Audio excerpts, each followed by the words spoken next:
Well, right now we are in the middle of collecting food for children and families in need. It's an important part as we take on our third annual Schools Out Summer Food Drive, which benefits Second Harvest of Coastal Georgia.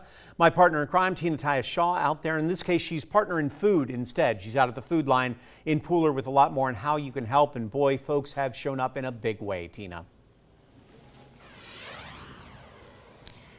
It has been an amazing last 2 weeks.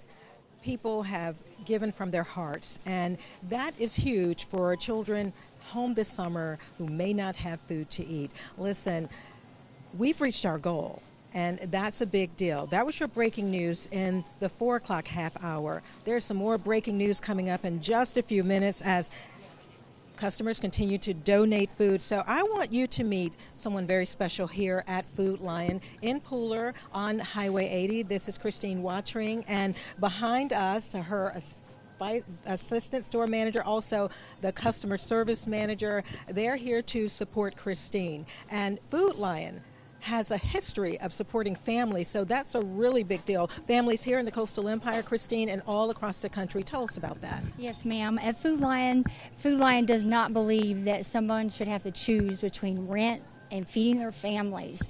So we make it a big deal, and it's a big passion of ours that we help feed people that are struggling or people that need help with food.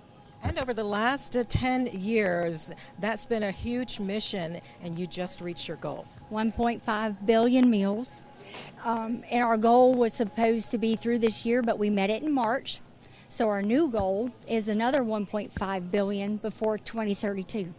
Congratulations and thanks, of course, to Food Lion. And now that other breaking news that I mentioned to you is happening right now as our Vice President and General Manager, David Hart. And look, everyone, Mary Jane Crouch. She is the Executive Director of the Second Harvest of Coastal Georgia, receives a check from Food Lion. Look at this, $6,500. And we want to say thank you again to Food Lion. Mary Jane, I want to talk to you quickly a little bit about what this donation will mean for Second Harvest. Come on in, let's have a quick conversation. Wow. Can you say wow, wow, wow? What does this $6,500 mean? Well, it really and truly helps us a lot. You know, we have over 240 different organizations that come to us to be able to get food. And with this donation, we're going to actually be able to go out and purchase carts that will allow them to come into our marketplace and get the food that has been donated all week. You know, we do the food for over 7,000 backpacks every week during the school year. So it's critical that we have these types of child-friendly foods that we can make sure children are eating.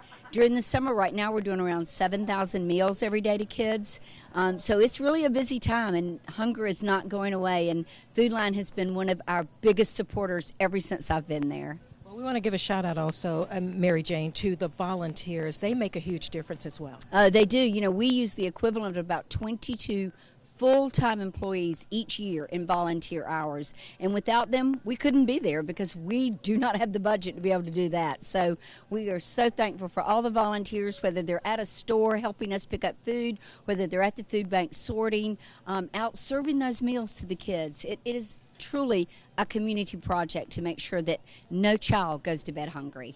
Love it. Thank you so much. And again, to everyone, come on out to the Food Lion here in Pooler. We're on Highway 80. We'll be here until 6:30. We're also taking some monetary donations, and you can give those donations simply by going to wsav.com/food drive. I'll see you again at 5 o'clock with another special guest. I'm Tina Tyus Shaw.